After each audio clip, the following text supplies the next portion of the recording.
boosting your AOV via bundles. How to think about bundles for the top of the funnel versus how to think about bundles in more of a lifecycle sense. So we're going to talk about first-time purchasers, and then we're going to talk about returning customers. What are we doing for cold, new eyeballs into the brand when it comes to bundling? If you don't know how to sell a single product, then you shouldn't even think about bundling. Landing pages, I think, are in a bit of a renaissance. I think where you start to gain leverage with a landing page is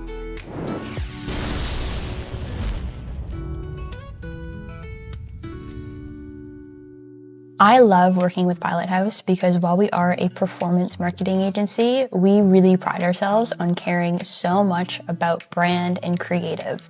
At Pilot House, we don't just make ads, we craft them. Every edit, every word, every scroll-stopping detail is built with purpose and care, and I truly believe that care drives creativity and creativity drives results. Our attention to both scale and brand allows us to craft strategies that deliver you short-term results while making you long-term successful, which is so important for any DTC brand. If you are curious about learning more about working with Pilot House, you can fill out a lead form at pilothouse.co and let them know you want to go on a brand new ad venture. You don't actually have to say that. You don't have to make a pun. I'm not going to force you to make a pun. Just fill out the lead form. We'd love to chat with you. Hi, welcome back to Ad-venturous, the podcast produced by DTC and hosted by me, Aves. Today, we are taking a more the merrier approach. We're talking about boosting your AOV via bundles.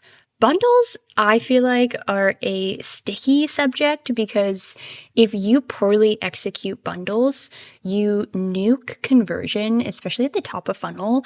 And I've seen a lot of poorly executed bundles in my lifetime. So today we're going to talk about how to think about bundles for the top of the funnel versus how to think about bundles in more of a life cycle sense. So we're going to talk about first-time purchasers, and then we're going to talk about returning customers, which I think is a really important distinction to make when talking about bundles. Oftentimes we'll think about first-time customer bundles and we'll break it apart by top of funnel, middle of funnel, and bottom of funnel, which actually isn't that productive. I think there's more wins to be found in approaching it through the lens of someone coming in for the first time versus someone who's already purchased. How can we look at bundles differently for each of those people? I also think bundles are something that we oftentimes don't really separate our thinking about when we're thinking about pre-click versus post-click. So when we're thinking about the ads that it requires to take to sell a bundle, or in some cases, if we're talking about returning customers, we'll talk a little bit about emails. And then we also need to separate our thinking and think about the page experience as a completely separate entity to the sort of bundle movement. Again, I think we tend to just take a top-down approach a lot of the times with bundles. And if we're going back to my favorite example, which is my make-believe mug company, it might be easy to think, okay, people want mugs for different days of the week. Let's make up a bundle of 3 different mugs. Actually kind of crazy to run top of funnel traffic to a bundle of 3 products that someone has never purchased before, right? But if the data proves that people tend to purchase multiple colorways of your mugs after they buy one, oh my goodness, that is a slam dunk in a email to returning customers who have purchased that mug. Hopefully that makes it clear what I'm talking about. I also want to say, I know sometimes my little nieces listen to this podcast, and I feel like you can just turn this one off because this is not going to be interesting to you in your lives as 10 and 8-year-olds. Oh my gosh, 8, that's sad to say, but it's not going to be that juicy for you. So you can just shut this off. But if you happen to not be my adorable little nieces and you're listening to this and you have a DTC product that makes sense to bundle, or if you have one that you don't think could be a good bundle product, I would definitely tune in because it's a great way, like I mentioned, to actually boost your AOV, but you just have to be really strategic and specific about it. So yeah, nieces, turn it off. Everyone else, turn it up. Let's get into it and kick off by chatting about what to do at the top of the funnel. So traffic channels, what are we doing for cold, new eyeballs into the brand when it comes to bundling? When you're approaching bundles at the top of the funnel for first-time purchasers, I'm going to walk the walk here and separate this conversation into pre-click and then post-click. So let's first talk about pre-click, and let's talk about positioning and types of ads that really work when we are talking to cold traffic and trying to get them to purchase a bundle. And let's also talk about the type of products that make sense for this strategy. So you want to think about lower AOV type of single products. So my make-believe mug company is actually not the best example to be bundling for first-time purchasers, because a mug is a really standalone purchase and it might be on the lower AOV side, but it makes sense to buy by itself. One vertical where I see first-time purchasers really lean into bundling is a category like jewelry. Jewelry is really interesting because you can kind of pre-make jewelry sets, and there's oftentimes an expectation that that's how you're going to purchase that product anyway. The same with any kind of, smaller accessory. So socks is another really good one. Socks is something that you sort of expect to purchase in a bundle, especially kind of fashiony socks, not like technical socks. Any kind of thing that exists on its own autonomously, I would say when we're talking to first-time purchasers, it's really tough, right? If you just think about it logically, to convince someone to buy multiples of one product or purchase multiple different products when this is the first conversion point with them. It's just a really big ask. And I've been talking about this for a long time, but we don't have that much time to talk to people. If we're talking about video content sort of across the board in these high up the funnel traffic channels, you see people watching a piece of content for 3 to 5 seconds. And so if we go back to my mug example, as I like to do, if we're selling a coffee mug and then say like coffee beans, 3 to 5 seconds to sell someone on a mug and the beans is kind of bombastic and wild and really difficult to do. And you might think, okay, well, it's difficult to do, but we could unlock higher AOV, but you are trading off conversion in a way when you start to go down this path of overburdening your traffic channels with too much context that you have to give to make a bundle really work.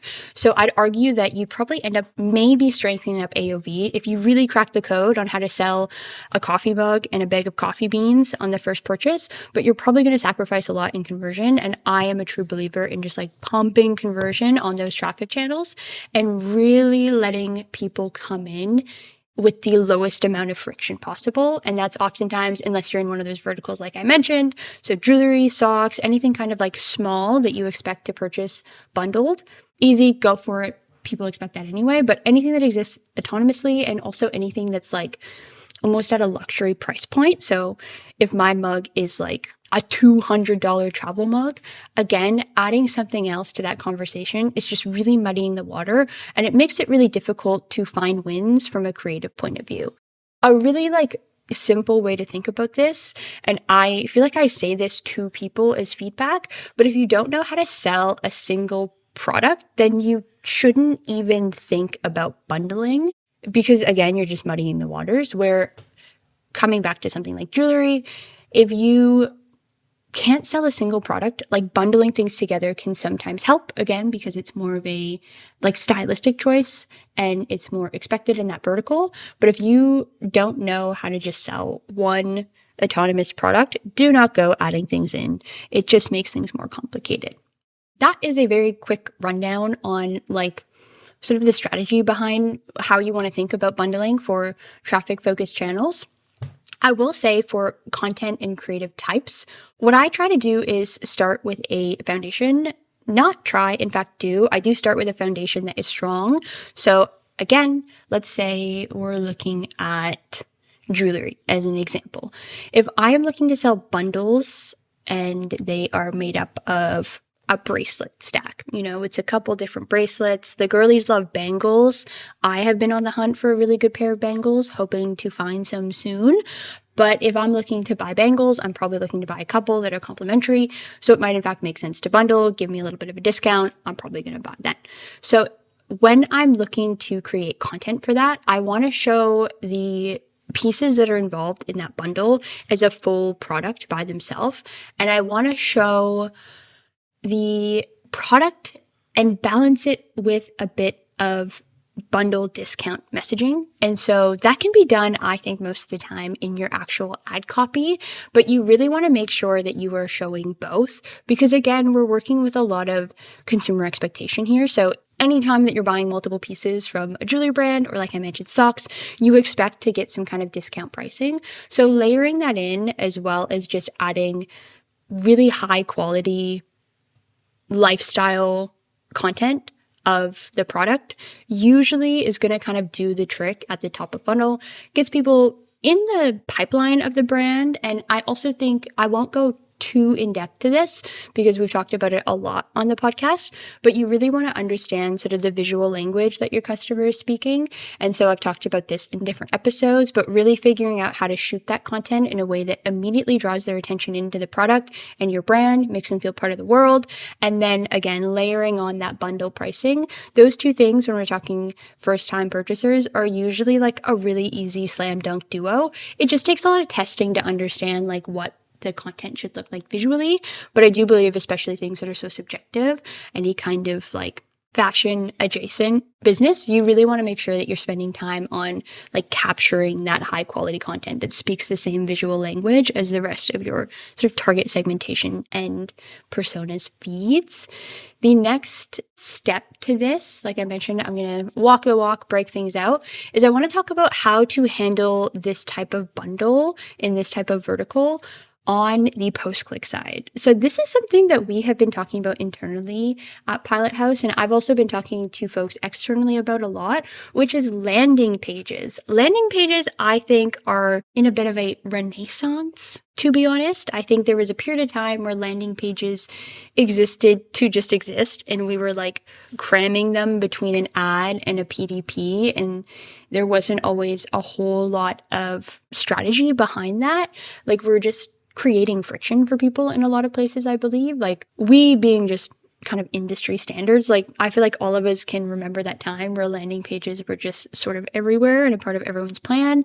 And then that kind of petered out for a bit because I do think we got to a point where we were just adding friction to the customer journey, which is like insane to do when we're talking about first time purchasers.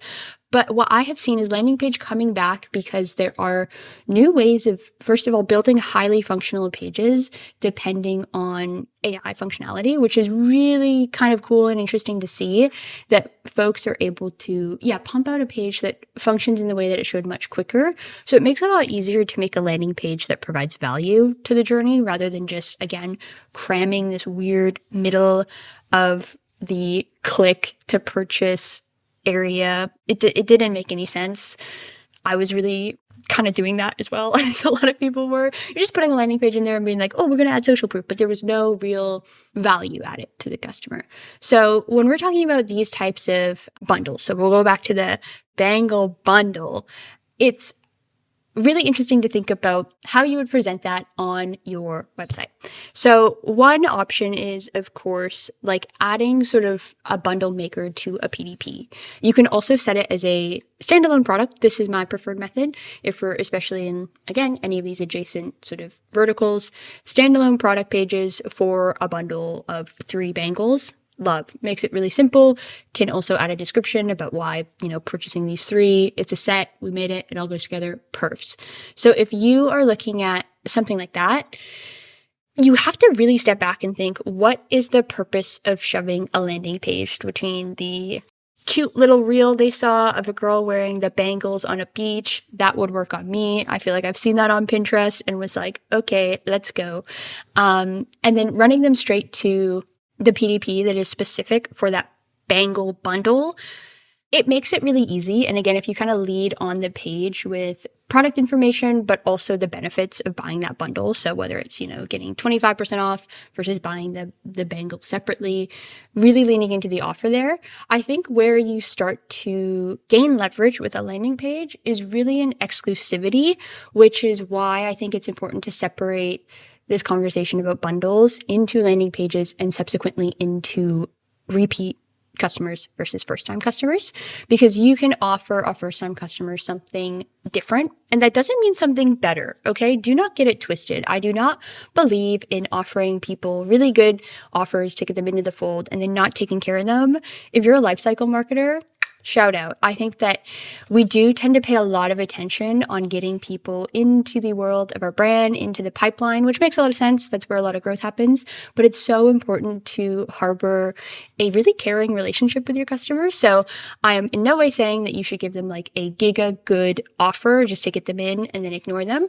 What I am saying, however, is there are unique opportunities when someone's coming into the brand for the first time to layer on a bit of discounting and also product. So something that you could try is adding in a like new layer of product. And so again, I want to go back to that word of exclusivity. If you're just going to run a landing page that describes exactly what's on the PDP, hey, just make your PDP better if the conversion rate is low. Look into actual CRO moves, but you probably don't need a landing page. A landing page is really great to say if you're doing a bangle bundle offer, but you're also going to add a toe ring. And I feel like toe rings are kind of like, you love them or you hate them. And I'm personally in an era where I would like to also find a toe ring. I feel like there's a lot subconsciously coming out sometimes in these podcasts about what I am looking to buy. But if someone hit me with a like ad that just shows the bangle bundle, right? So we've got that ad we talked about before. There's like a girl, she's wearing them on the beach. It's fine. It's cool. And then I get to a landing page and says, limited time only, you will get this set of toe rings for 50% off when you purchase this bundle of bangles. I would say fantastic. That is exactly what I was looking for.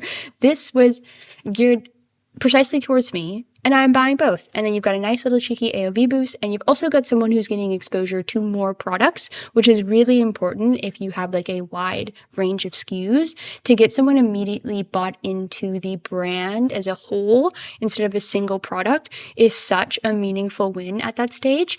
So I'd encourage you to think about what you can play with and what you can kind of offer if you are looking to build out a landing page to kind of promote a bundle, and think about, again, that point of exclusivity. What can I offer someone that they're actually not going to get on site? And how can I make that nice and exciting? You can also beef up the bundle. I've done this in the past. So I've done this across actually a bunch of different verticals, but if the main site is showing 3 bangles for a specific price, go crazy. 5 bangles in a single bundle and make the discounting steeper on the landing page and make it really clear that this landing page is the only way you're going to get this offer.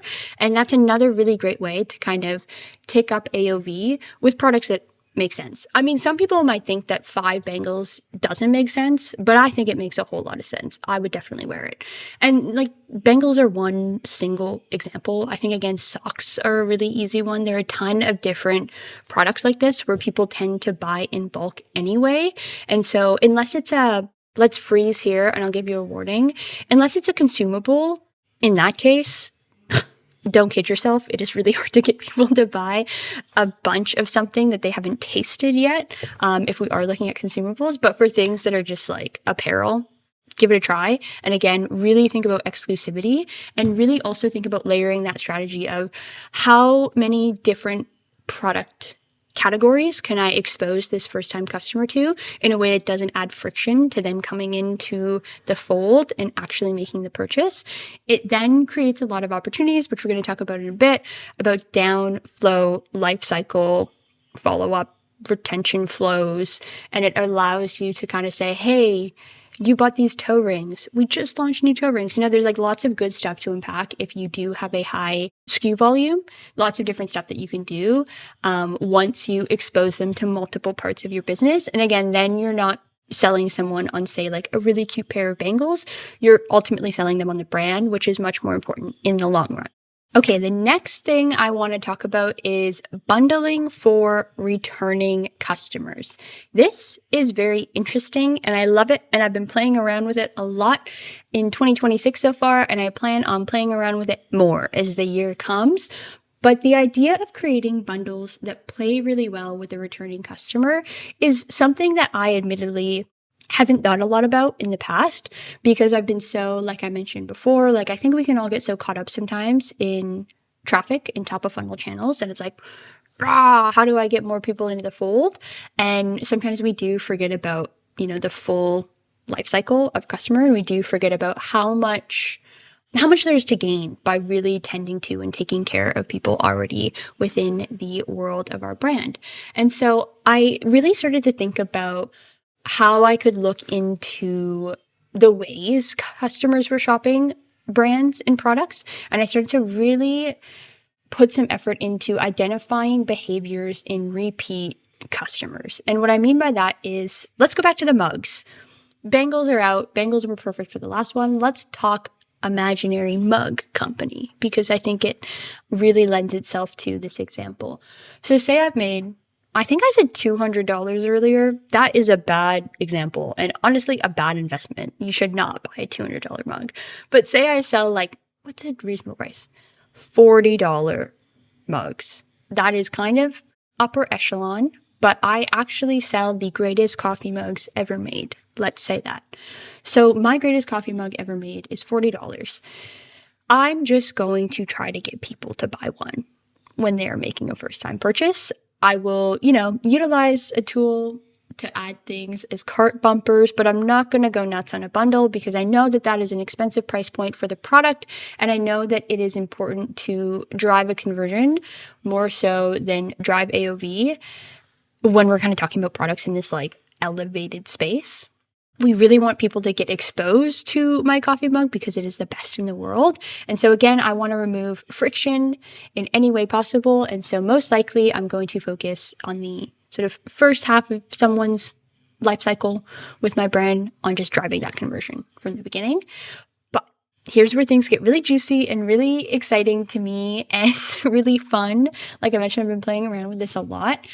Completely like different verticals than a coffee mug, but I think the logic and strategy behind it will still apply.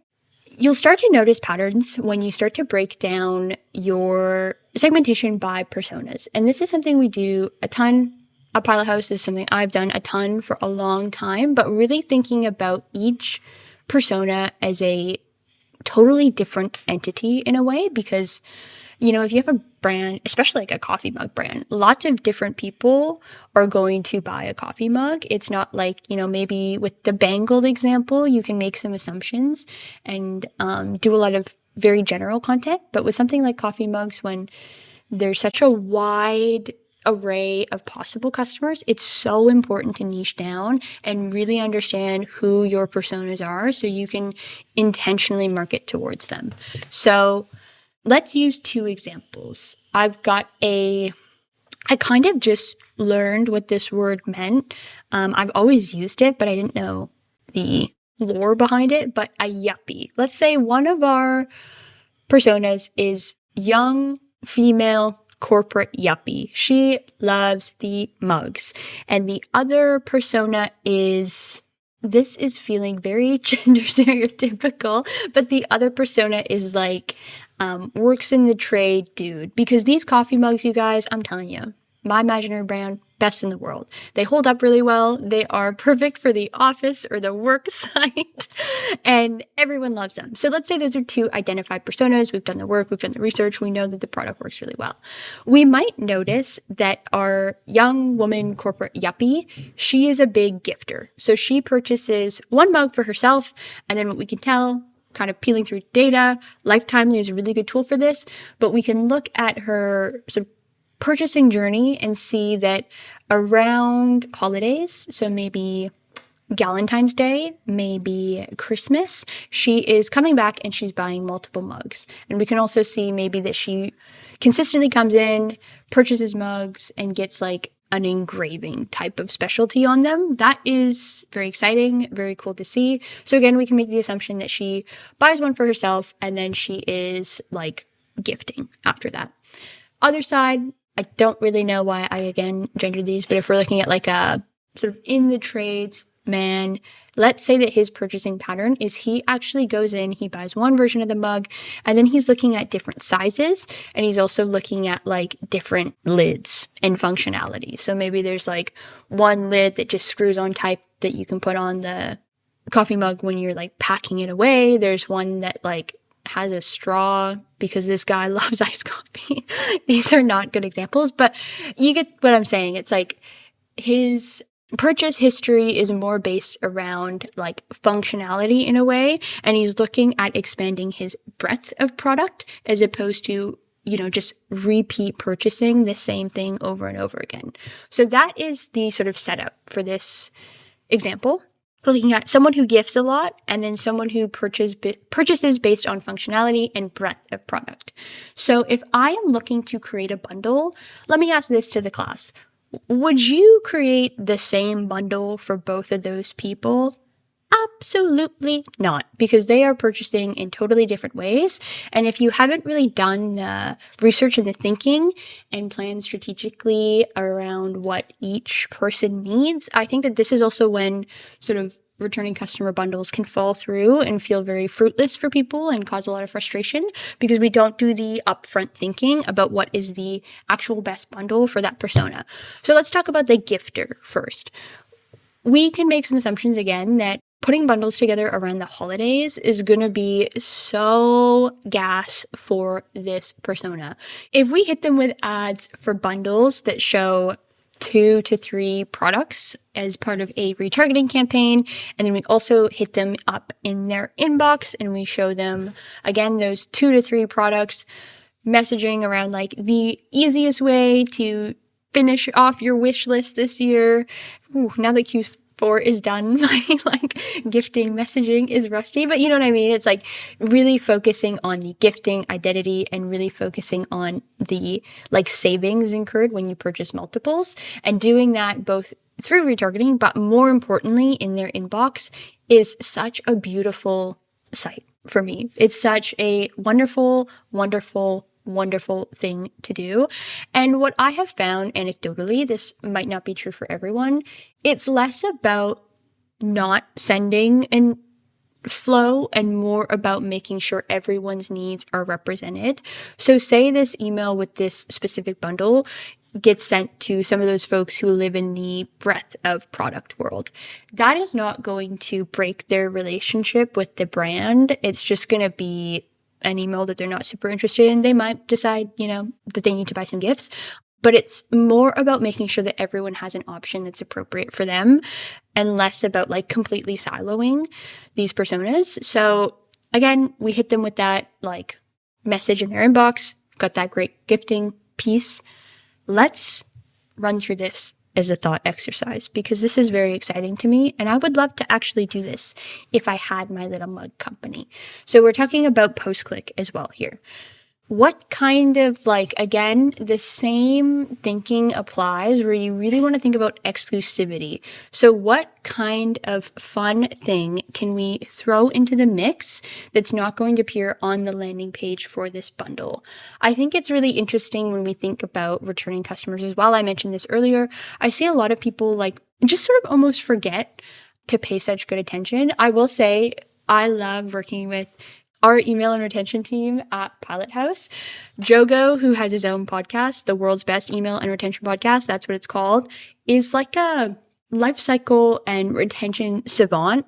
He just knows how to keep a customer engaged. And it's truly such a pleasure as someone who is historically focused on those top of funnel efforts to work with someone who is so dialed when it comes to email and retention. But yeah, I just wanted to again mention that it's so important to think of ways to really surprise and delight current customers, especially when you go into this example, thinking about Q4. So what are really cool things that you can kind of pair with a gifting bundle? This is where honestly just get creative on your own. I can't spell it all out. No, I just don't know what your product is. But I tend to think about opportunities to add on to bundles for existing customers as ways to add a level of either personalization. So if you can engrave products, or gift wrapping is a really good one. I tend to think about it as ways to add that level of true familiarity and true brand buy-in. So what are the things that we imagine folks who are completely bought in to our world doing? And that would be, either personalizing the mug, so adding names to them, getting gift wrap with the logo on it or something. It's things that are that extra bit of sort of brand-oriented person. And so kind of step back, think about what are those activities that you would expect them to do? What are the parts of your business that you've set up for them? And you can layer that in an exclusive way to that already existing bundle. It's like at its truest form, very similar to what you would do at the first-time customer level, but you're making different considerations, right? As you always should be when you're talking about returning versus first time, but you're making different considerations. We're up at the top, we're thinking about how do we expose them to different lines of products in a way that is enticing and inviting. And then the flip side, when we're on the returning customer side, thinking about landing pages that are sort of following email flows, we really want to think about how can we surprise and delight this person, and how can we reinforce our brand in their life? I've been talking about this idea of omnipresent brand all of like Q4 last year and all of late last year and all of early this year. And I think it's like especially true when we're talking about returning customers to just really make sure that they have that feeling of brand being part of their overall identity. Okay, the next thing I'm going to talk about is this sort of secondary scenario where we're talking about customers who tend to purchase based on breadth of products. So they're buying different categories, they're buying different types of SKUs.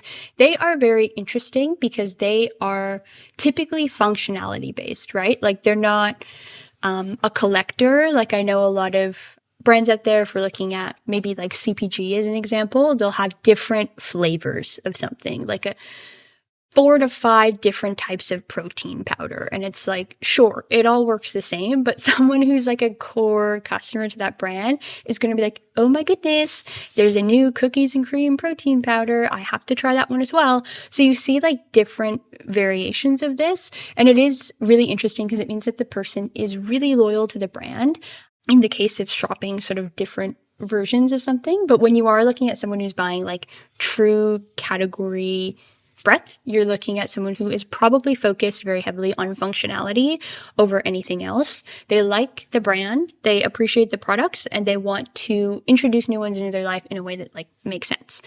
They're kind of like the Gen X of consumers. We did an episode about this like a fair few months ago, but they tend to be very focused on functionality. So it's good to get like straight to the point when you're talking to someone in Gen X or someone again who like is shopping based on breadth and variety. So if you're looking at someone, let's say the example I used where we sell a base coffee mug and then there are different lids. Oh my goodness. What if we sold them a bundle with an additional cup and different lids? Because sometimes your travel mug, not speaking from personal experience, sits on the counter for a little while and you don't wash it out right away. So it's usually people will purchase another one. And so adding that will help boost your AOV. And then adding what they really want is a nice way to make sure that they are still being taken care of and that their needs are still being met. And so this one's a really sort of interesting thing to think through. For a lot of different brands, because it's like, how do we ensure that we are boosting AOV in a way that makes the discounting make sense for us as a business and the, cogs are sort of lining up, but also layering in, ensuring that they are still being taken care of. So I really like for the coffee mug specifically, like I mentioned, the little cheeky additional cup and then unlocking the different lids that come with it is just a really smart, clean way to do it and a really nice follow-up to the purchase of the initial mug or a separate lid. It's a great thing to add like on PDPs as well.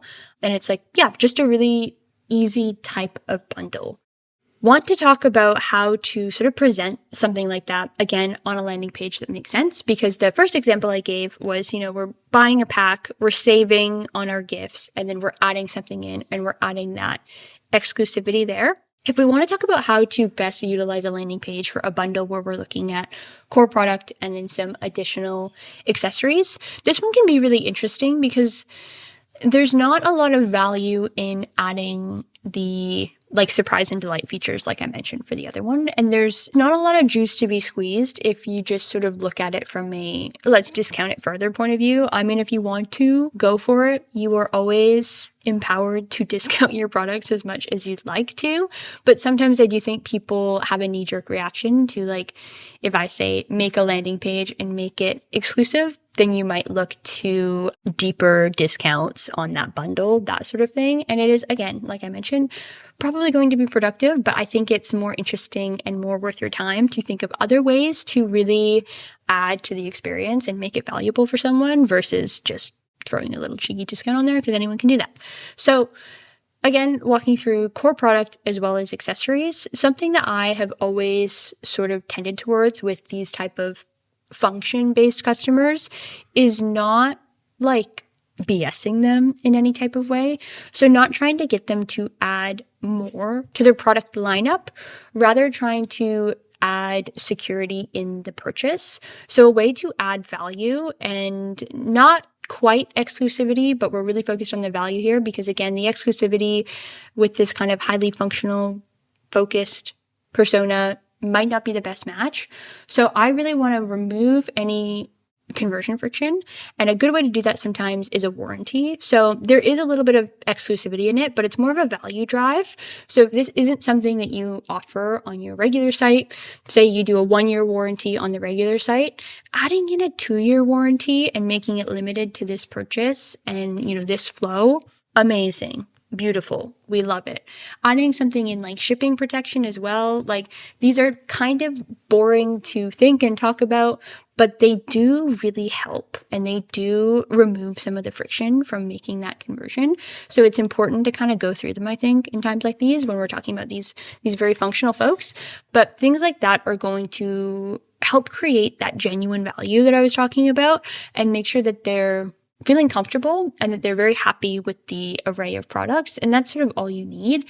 You don't really need to get cheeky with it and try to sell them things that they ultimately don't want. Like I'll see folks do a base product, smaller variations, and then they would try to add, say, like a cozy, like one of those beer cozies you put on your thing. And it's like, they don't really want that. At the end of the day, they don't really want that. And I don't think you should get into the habit of trying to sell people things that they don't really want, especially if you're putting all the resources into building a landing page. So again, just really thinking critically and strategically about the persona that you're speaking to through your landing page, just as we do with content, is so critical in landing pages actually working and helping you sell bundles rather than just kind of adding things to your plate and making your funnels really confusing and weird. That was supposed to be a really short run through of how to strategically deploy bundles, whether you are looking at bundles at the very tip of the iceberg or it's more of a life cycle play. Hopefully that gave you some insight and some ideas. There's a right and a wrong way to do bundles for everyone. I don't think that high-end luxury, you don't really need to bundle there, but that's not the conversation we're having. We're talking about DTC. And we're talking about e-commerce brands. And so I think most e-commerce brands, there is good opportunity to bundle and it does provide a lot of lift to your business. But like we talked about today, you just have to be really strategic about it. And you shouldn't just think, okay, let's put these things together because we can then offer a discount and people like to see discount messaging. Bad. Don't do that. That scares me. Think more about how do people actually shop, look into the actual data and figure out, again, like really think about the discrepancy between a first-time customer versus returning customer and how they're going to shop a bundle differently. And on the inverse, how you can utilize bundles to better your e-commerce program. You know what I mean? It's like a win-win, which is my favorite kind of win. I think it's a win for your consumer because you're putting a bundle into their hands that is actually exciting for them to purchase. And it's a win for you because you're building or maintaining much more meaningful relationships with those consumers. So yeah, that was the episode. I hope it was helpful. Let me know if you have any questions in the comments. Like I mentioned, I'm really tinkering with bundles this year. It's sort of a passion project of mine, I guess you could say. So I'm all ears. If you also had any strategies that are working for you, would love to hear them. If you want to chat directly, you can head over to the Pilot House website and fill out a lead form. And if you say you came from the Ad-venturous podcast, we can chat one-on-one, which is always really fun for me and hopefully fun for you. And you can also reach out on LinkedIn, which I've been really into. I think it's been like maybe 6 months of being on LinkedIn. And I've kind of gotten over the cringe of it all. It's like fun. I enjoy it. I wouldn't say it's like a daily occurrence that I'm logging into LinkedIn, but it's fun. I like it. that's the episode. Thanks so much for listening, and I will talk to you guys next week.